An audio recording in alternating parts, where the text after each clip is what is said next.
To see you on the wait a second, I forgot. Hello everybody, welcome to the Strategic Agility in Leadership workshop. Let's see if it's working, and Zoom is working. So this workshop is about one very simple question: what is strategic agility and how do you achieve it? Agility has been around for years now, coming from software development, but more and more it's been starting to be used by companies in the strategic level in executing and leading a company. So what really strategic ability is? Strategic agility. Strategic agility is very simple. It's the ability of a business to respond to changes, to any change, basically. And there are changes all over the place, as we know, in this digital age. So there's plenty of stuff to change. There are political changes, there are Brexit, there's a pandemic right now. So there are many things to follow. And of course, changes in technology are the most brutal. There's digitalization, there are disruptive changes in the talent market. People are starting to work differently. And of course, there's always an increasing pressure on the market. Everybody wants results more, better, faster, sooner, now. So how can companies respond to that? If you're a leader of a company, how can you respond to that? These challenges require a lot of innovation. They require extraordinary human effort.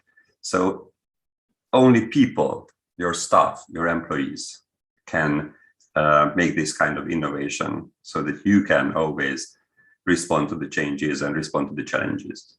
There is no other way. So what you need to do is you need to boost their performance, but of course, without exploiting people. How can you boost them? You need human-centric mindset and a better framework of work. This is what I think is true. You need to organize work in a more efficient and more responsive, more flexible way. And you have to have a more humane, more human-centric mindset about people, how you organize work, how you treat people, how you treat each other, how you empower, since we're on an empowerment summit.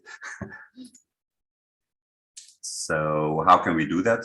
We need to embrace new values. We have to have a values-driven company where there are lots of new values. And the four most important ones are putting rules and power first. Instead of this, give a freedom to employees. Empower your employees. Instead of pretending to know everything in advance, like in the industrial age, where you had to plan years ahead, or in my case in Hungary, in socialism, where we had 5-year plans, that was impossible. Instead of that, measure what matters. Get your results and measure them as fast as you can. Instead of exploiting customers and basically screwing your customers, if I can use this ugly word, focus on customer value. Focus on how you can help your customers, how you can achieve better results with them. And worshipping plans is replaced by welcoming and not just welcoming, but harnessing change to your advantage. How can you make change a competitive advantage in your organization?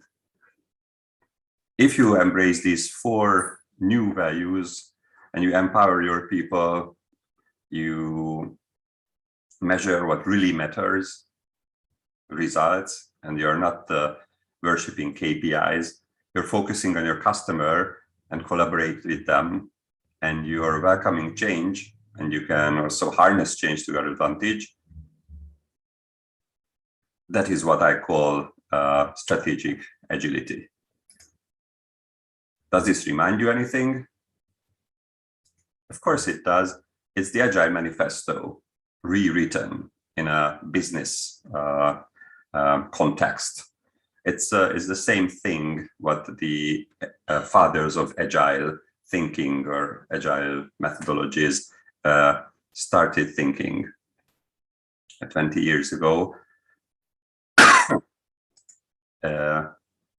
Although Agile comes from the software development world, the reason for agility is complexity.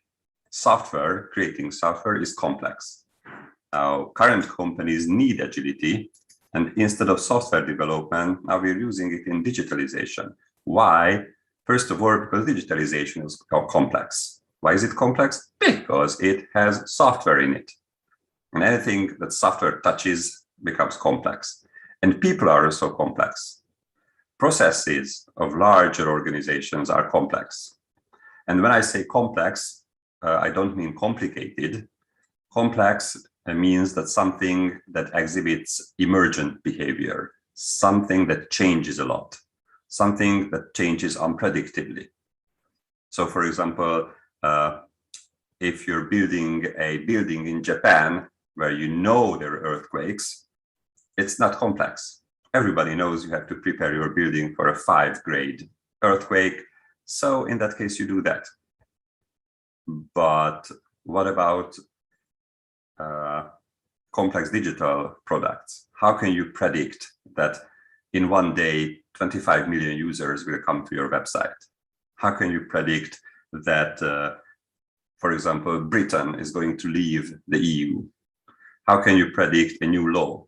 How can you predict a pandemic? How can you predict anything? That's why modern companies require agility, the ability to be able to quickly react. And for agility, you need your people to be able to quickly react.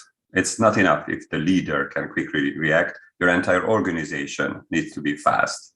So if you look at your organization like a human organization, and you want to win the Olympics, it's not enough if your brain can win the Olympics. Your feet, your legs, your kidneys, your heart, your other little muscles have to be able to win the Olympics.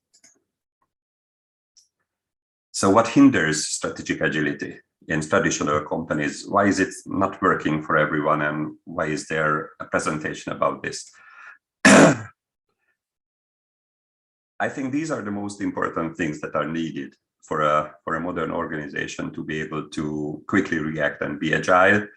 Of course, you need some kind of vision, objectives for your employees. You have to have the right tools and processes and the right way of thinking, the mindset, and of course the skills, and of course the talent management, how you manage your people, because people are your most valuable assets these days.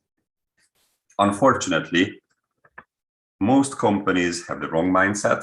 They still think with the industrial age mindset, 100 and 150 years ago.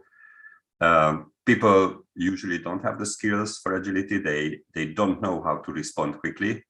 They're still used to plans and planning ahead for months or years. There is an outdated belief system, or there are outdated belief systems, lots of myths about how people work, how people behave, especially in the workplace, how things work. And the way the work is organized, the framework of the company is usually flawed.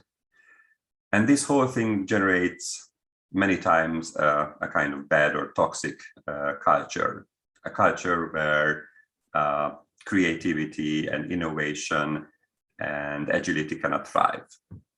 So what can we do about that? Of course, this presentation is going to be about how we can avoid a toxic culture, because I think cultural issues, most of the cultural issues don't originate from people. They originate from the wrong framework, the wrong way of working. I left the introduction to the end of the presentation because I like to jump into it. but you get to know that for like 10 years, I've been an agile trainer. I trained thousands of people to Scrum and agility. And my experience was that whenever at the end of the training, I asked them feedback, they always said that agility is great, Scrum is great, this whole framework is good. Unfortunately, they will not be able to use it. Of course, I was always surprised, and the reason was always the framework. This company will not allow. My boss likes to work in agile. I want to work in agile, but we can't because the company is built in a rigid way, in the old-fashioned way, and the things around here cannot be changed. I can change, but the framework doesn't change. So this made me conclude, and of course I cross-referenced it with lots of organization development science and literature, and it's true that bad architecture behind bad culture is always the reason. Companies are architected and built in a non-optimal way for agility and empowerment and true performance. So what is this architecture I'm talking about? What is business architecture? I consider myself a business architect these days. This simple diagram shows me, or shows you guys, what is the business architecture. Basically, it's a way of designing and building companies. Just like traditional architecture, when you're building houses or buildings, you have to have a strong foundation and you have to have everything right so that it works. There is an organization in the middle, there is a culture, processes, knowledge, and the brand. This is every company has. And there are lots of frameworks, methodologies, practices around them. The foundation is the technology, because currently every company is digital. In agriculture, in production, in manufacturing, everything, digitalization has started affecting everything.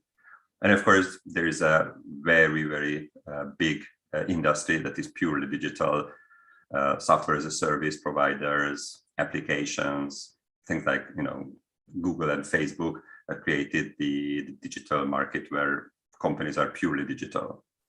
E-commerce, of course. So on top of this organization and the foundational technology, there must be leadership and strategy.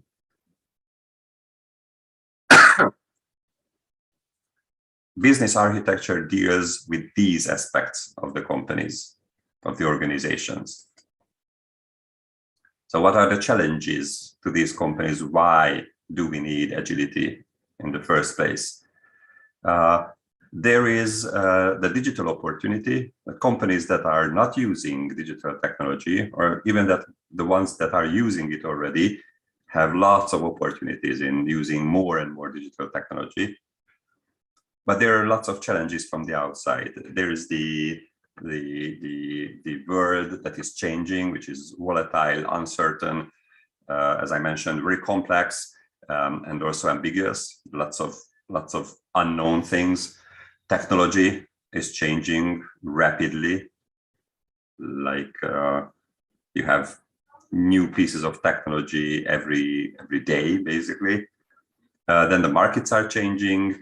And the talent is changing. People behave differently, radically differently in the workplace, and their expectations are radically different than from even 20 or 30 years ago. Our mothers and fathers, our parents, have worked in a totally different world, and the new generations, they don't accept that. They want to thrive. They want to, be creative, be empowered. So what can we do about the architecture? If you look at a traditional organization, of course, this is the worst case. Some of your companies might have some of the things, well done, but this is the worst thing. When your strategy is financial focused, a traditional company usually defines its goals as numbers. You have to get this kind of revenue, this kind of profit, EBITDA. I had venture capital investments, quite a few millions of euros in my companies, and what they're looking at is numbers. They don't care about how we deal with our customers. They want money and nothing else. And then there is missing strategic alignment. The leadership team might know what they're doing, but most of the workers are not aligned to that, or at least not optimally aligned. Industrial age leadership, which is still talking about money as the main motivation. This is what you probably know about if you've seen Daniel Pink's presentation, carrots and sticks, like how you motivate a horse. You hang a carrot in front of the horse's nose so that he tries to run, and if it doesn't run enough, you hit it with a stick. This is not how you motivate people, not even horses, I guess, but I'm not a big horse person. So what causes these slow delivery, disillusioned staff, inferior results, and degrading image? It's basically the lack of leadership, the lack of strategic alignment, and strategic agility, lack of values, silos, traditional organizational structures that are also, companies are still organized into departments of marketing, department for production, department for finance, and not around value streams, for example. The command and control structure, culture, where you give orders and people have to obey. People don't like to obey. People like to thrive, like to be creative, like to be empowered. And then, of course, all the rest, all traditional waterfall processes, tradition-based knowledge, which means that there is no formal way of disseminating and keeping knowledge. If key persons leave the company, then knowledge leaves as well. And knowledge is passed on through tradition or informal ways. Sometimes it's passed on, sometimes it is lost, and valuable knowledge and know-how goes to your competition with the person. And the brand is usually decoupled from the customer. There's a marketing team who knows what people want. Of course, they don't, they just pretend to know, instead of having a very strong relationship with the customers. And of course, on the bottom of all this as a foundation, there is monolithic technology that requires 8 months to create a new project. In an agile company like what I own, a new feature is done in 2 weeks or 4 weeks, in 2 weeks Scrum sprints. In a big bank, in a traditional organization, it's usually 8 months to just initiate a project without any result. But it can be turned around. We've done it, and it can be done. So let's see, how do we do framework-driven transformation? A great workplace is not a pleasantry anymore. It's a necessity. You have to have a great culture to stay alive, to be able to compete, especially on the long run. And why does it matter? Because companies that have great cultures, that are purpose and values driven, that are agile and rely on people and talent, are worth a lot more. And a business is still a business. Money talks, even in 2022 or 2021. So the most successful companies are values driven, and they have a great culture, and this great culture enables the company to be agile, to be adaptive, to innovate, and to do great things. And doing great things to your customers, what does it do? It makes a lot of money. But if your goal is to make a lot of money, it will never happen. Your goal has to be delighting your customers, delighting your employees, and then they will be able to create a lot of money or value. So there is a need for transformation, and it starts in the minds. It's a mindset transformation.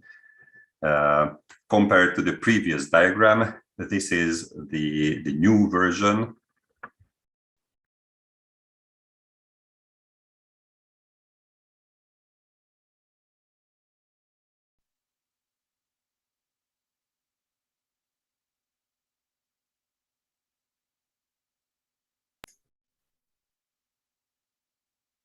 But am I muted?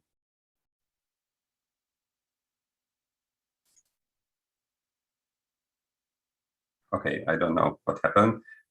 Zoom told me to unmute. Okay, I hope you can hear me still.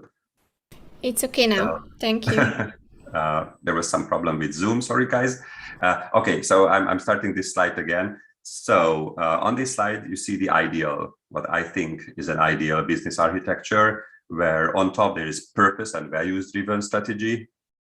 There is servant leadership, and human talent is motivated. Everything is organized around the theory of motivation. There is servant leadership, where leaders are not commanders anymore, but they thrive to look at what they can do in order for their employees to work better, to get better results. That's servant leadership. And in the middle, there is a flat and agile organization, because if your organization isn't agile, the structures are not supporting agile, no matter how much training you give your people, they won't be agile. Culture is values-based and autonomy-based. It's based on the principle that people like to work as they want and not as they are told. Of course, there is a very big need for strategic alignment. So people have to know what are the goals, what are the objectives that they work for. Process is iterative and experimenting, like in a lean, agile way, like in, for example, using Lean Startup or many other frameworks. Knowledge is deliberately managed.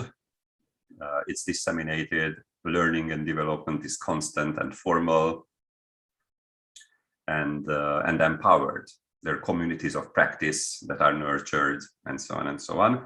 And the brand is digital. It's out on the internet. It's interactively working with customers. It gets feedback all the time. And especially in digital products, feedback can be built in.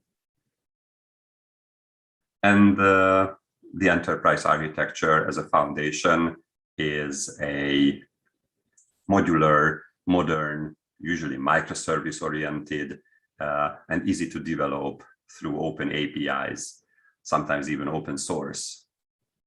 And that gives you an optimal company, augmented with lean, agile, and digital practices and methodologies. And I have added two little arms to this diagram that looks like a puppet.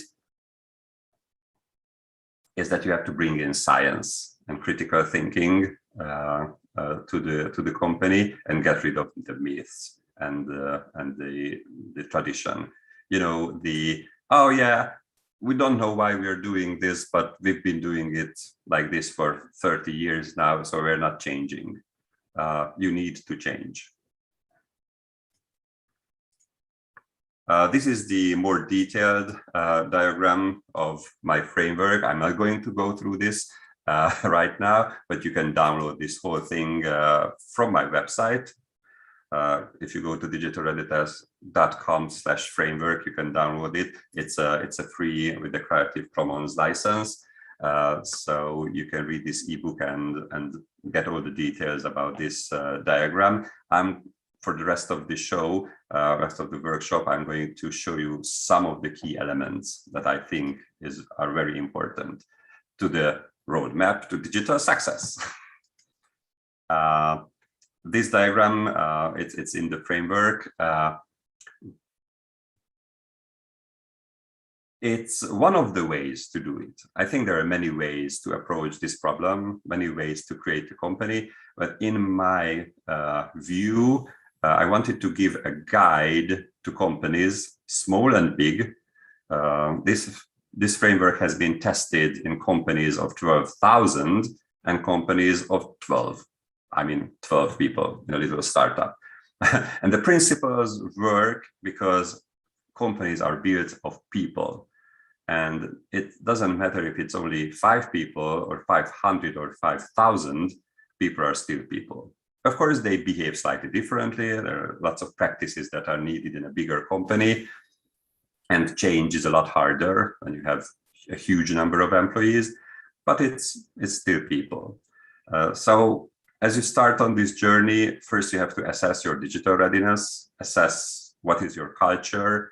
The little diagram refers to the Barrett cultural values assessment, which I prefer to use, but you can basically use any kind of assessment, but you have to know the current state in order to get better. If you don't know how much money you have, you can't double it. So if you don't know what is your culture currently, what are your values, what are the skills of people, what are the levels of knowledge, then you can't improve it. Then you have to define your purpose, vision, mission, and core values, create a business case, for which I usually recommend easy to use tools like Business Model Canvas, where you can record your whole business model in just one A4 page. And it's a very simple diagram. It's a very simple table that you can show to anybody, even blue-collar workers, and everybody will understand it.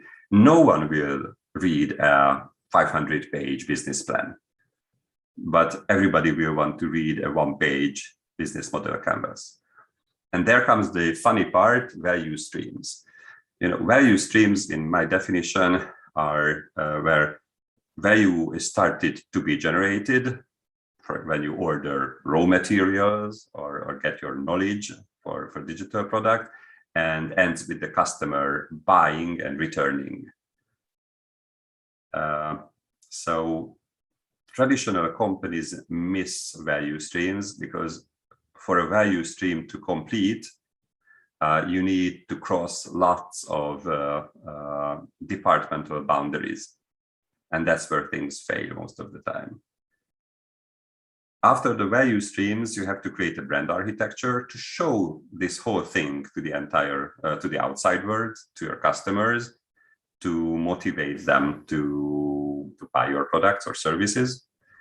And after that whole thing is built, you need strategic objectives for your employees. For this, I use OKRs, but you can basically do anything you want.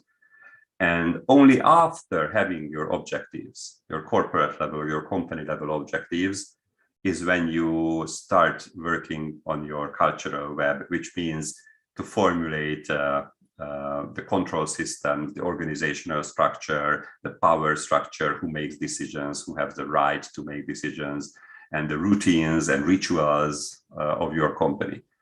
Most companies are built in the opposite direction, from the opposite direction. There are departments, and then you try to map the value streams to the departments, and you don't have core values or mission, or some of that might be present, but they're not very articulate. So in an agile organization, the structure of the company is only built after you know what to do. Just like in a house, if you have 3 kids and your grandmother and mother-in-law lives with you, you need a different house. So I think it's quite obvious still, these obvious things are not implemented in companies. And after the cultural web, there is what I call the agile execution pyramid, which means that there are different time boxes for different activities, and execution is done from the very long term down to the day. And we'll talk about this a little later. After that, there is knowledge management. So if you know your structure, your strategy, and how you're gonna execute, then you can design how knowledge is managed. Then there is agile coaching, which you have to implement. You have to hire or train agile coaches so that they help people with agility, because it's hard to transform. And then you can, with top-down and bottom-up planning, you can go to group or team level objectives and start executing.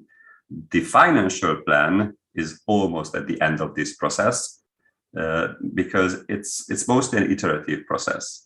But I think value generation is more important than financial plans, and financial plans should support the strategy and the value generation that you want to execute, instead of your value generation plan be enslaved by the financial plan. Because most companies, especially large ones, have a very rigid financial plan and they don't allow innovation. So it has to be the other way around as well. Of course, this can go in circles. So there might be sometimes routes back to a previous state and you have to iterate. But the logic is what I think is important, that the financial plan should follow the strategic objectives. Basically, you have to see if you have enough money to execute your strategy. And if you don't, of course, then you have to either get it from external sources like capital, venture capital, or change your plans and go back and change your plans. And the end of this is digital enterprise architecture, which is the IT, the digital technology that will enable this whole thing or deliver this whole thing if your product is a digital product.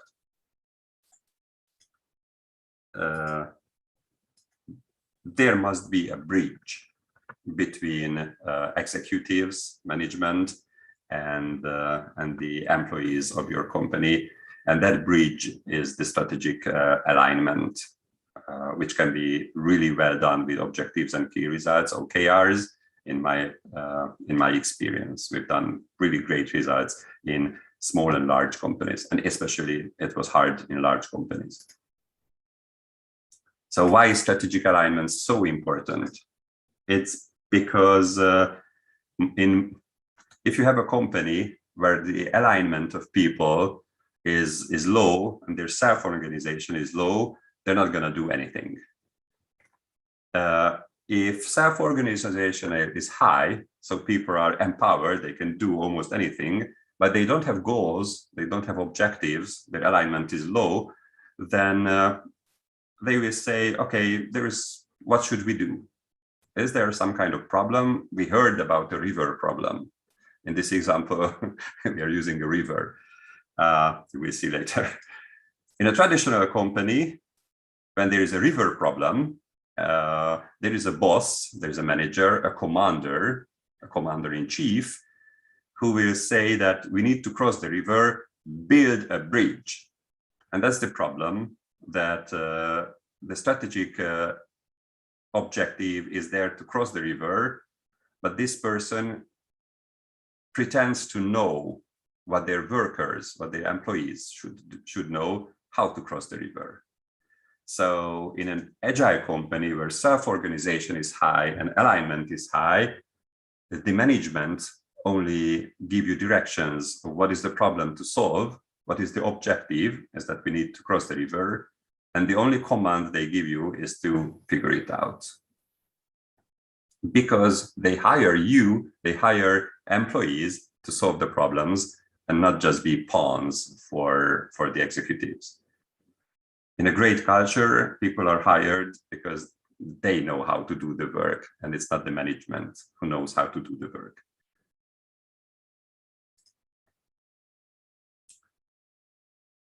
Of course, change is always opposed, so be prepared for lots of reaction to change, and there will be impediments. Change basically requires a lot of time, effort, and of course, sometimes money. And there will always be people who don't like change and try to avoid change and responsibility and transparency. There is one thing to avoid also is building oasis. An oasis is an island of green in the desert of desperation.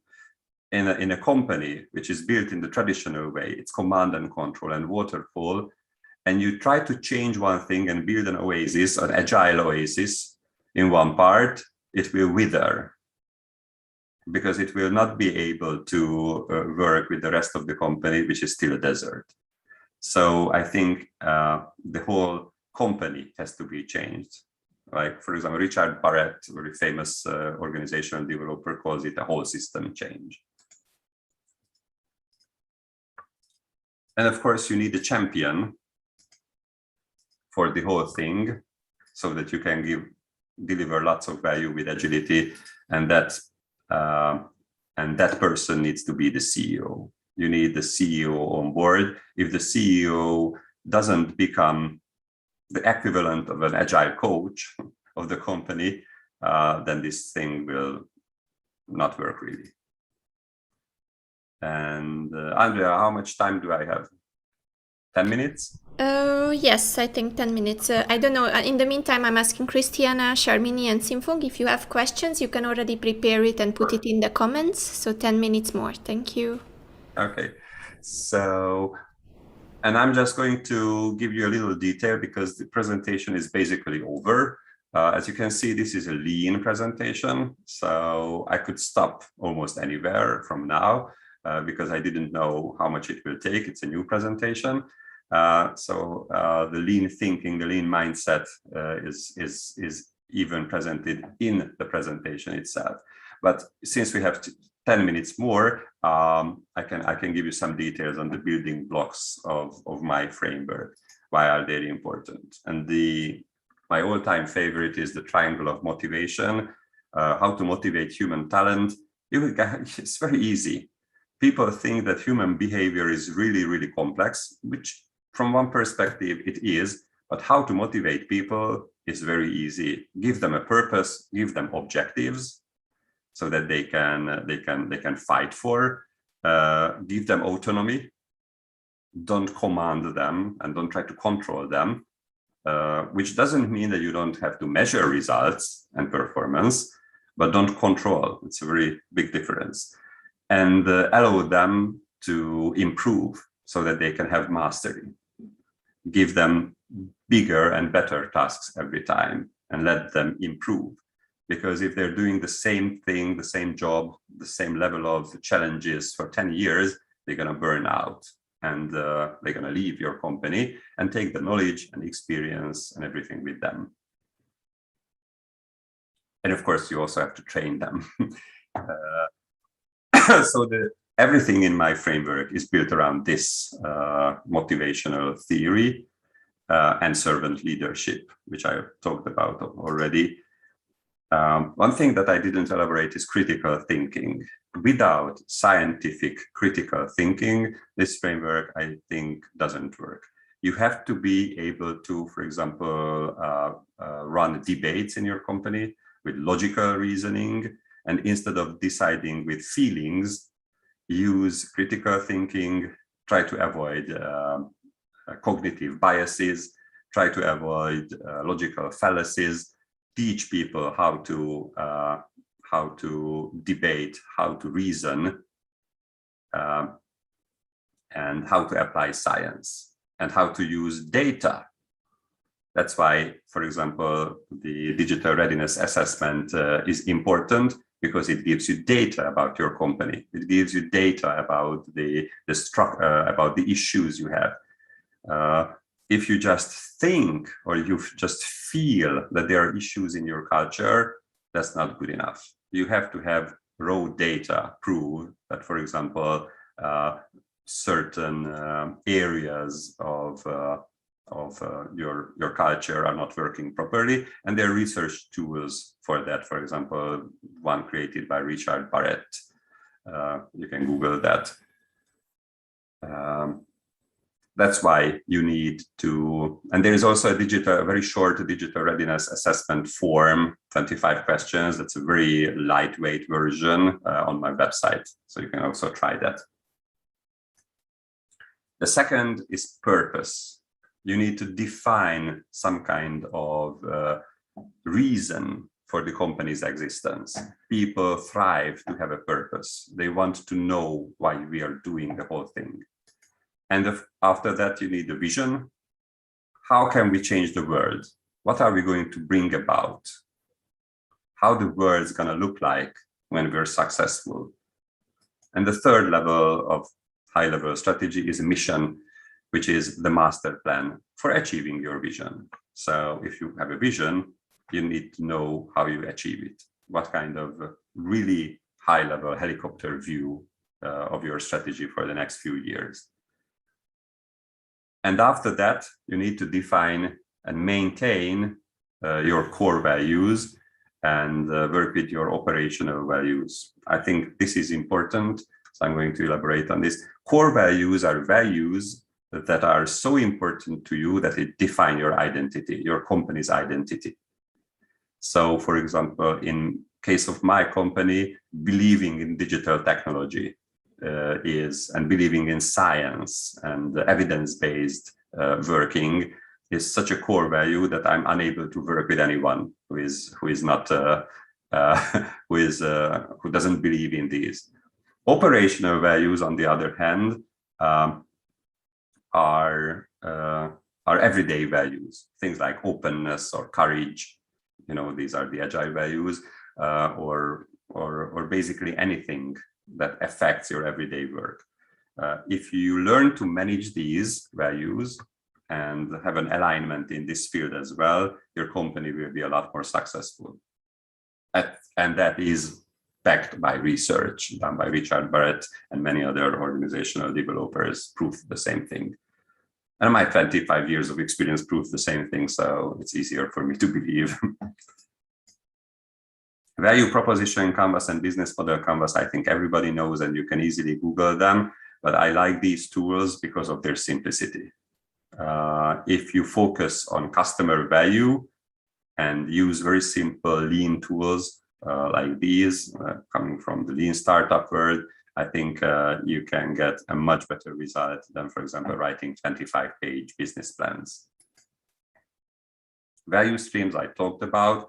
Identifying and modeling your value streams, how you get from the raw material to the customer is very important, and it's industry agnostic, whether it's a digital product, an application, for example, or whether it's an agricultural product like selling salad.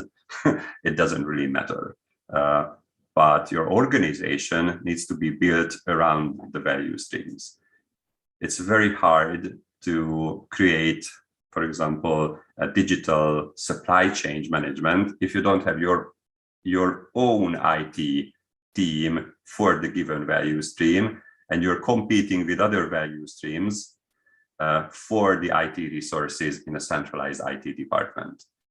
So in an agile company, departments usually go, or their role is diminished. Like, for example, there is a central marketing for managing the brand centrally, or there is a central IT for creating IT infrastructure or networking. But most of the, for example, software development should go to the value stream. Brand architecture is also very important. A lot of companies don't have their brand documented. They have brand messages. They have all kinds of written materials and fancy presentations about their brand, but people working in their company, especially outside of the marketing department, still don't get what is their brand about, what is their destination plan with their brand, for example, what they want to achieve, how they want people to feel, think, and act when they come in contact with their brand. And marketing is not a department anymore. Marketing is everybody's job. The CEO to the receptionist, everybody is in marketing, because people talk, people are active in social media, and people do marketing through their actions, how they talk to customers, how they create products, how they manage quality. Everything is marketing and is going to affect your brand. I think everybody is familiar with the billboards that say, we are customer focused, we are here for you.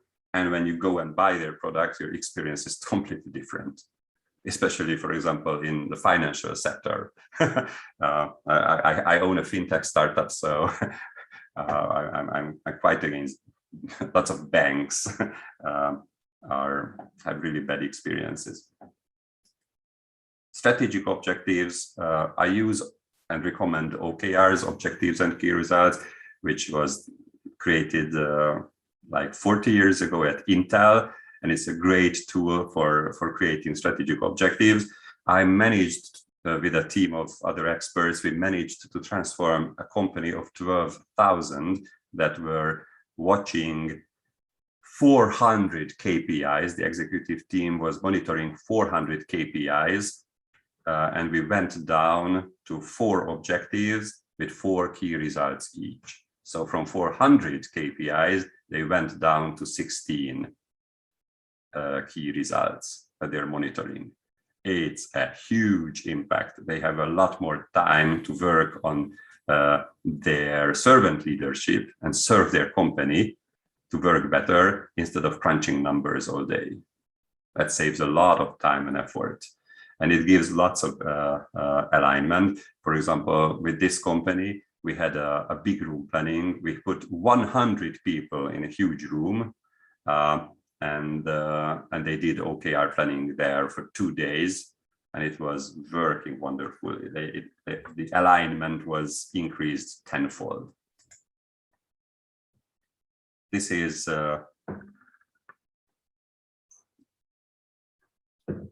I'm not going to talk about this much, but I'm mentioning 4 things that in order for agility to work in a company, you need procurement, controlling, and legal and compliance to work really well. And these are the parts of companies that are transforming to agility, usually the last, because their mindset is the furthest, I think, from agility. So always pay attention to these details, because even if your entire company is agile, but for example, your legal department or your procurement cannot react quickly, then agility can be damaged. And my favorite is the execution pyramid. This is what makes the whole thing work. On the bottom, you have the purpose and core values that are virtually perpetual. You have a long-term vision. It's usually 10 or more years. You have your mission for the next couple of years. And then there is an annual planning cycle on the annual business review where you create strategic objectives using OKRs based on your mission and vision and purpose, and of course, core values. Then you assess your work every quarter with OKR reviews on the team or department level or organizational unit level. Under that, you use traditional agile methodologies or agile frameworks such as Scrum or Kanban or Lean Startup or anything, and do monthly or bi-weekly iterations. And finally, there is the day when you do your everyday work. And at each level, at each time box, you inspect and adapt, and you provide transparency. This is how you can execute in a digital agile company and create strategic agility, so that at any time you can change. Tom, it's time for connecting. We have a few questions coming in. So yeah, I think I've talked about the rest, so I'm not just going through this. And yeah. All right. So I will just open the room and rearrange a little bit and stop the live stream. Thank you for those who are watching us on YouTube later. Please collect all the information, and don't forget the treasure hunt app. Collect the points, watch and give us feedback, aha moments, and even connect with the speakers through the application to collect your points.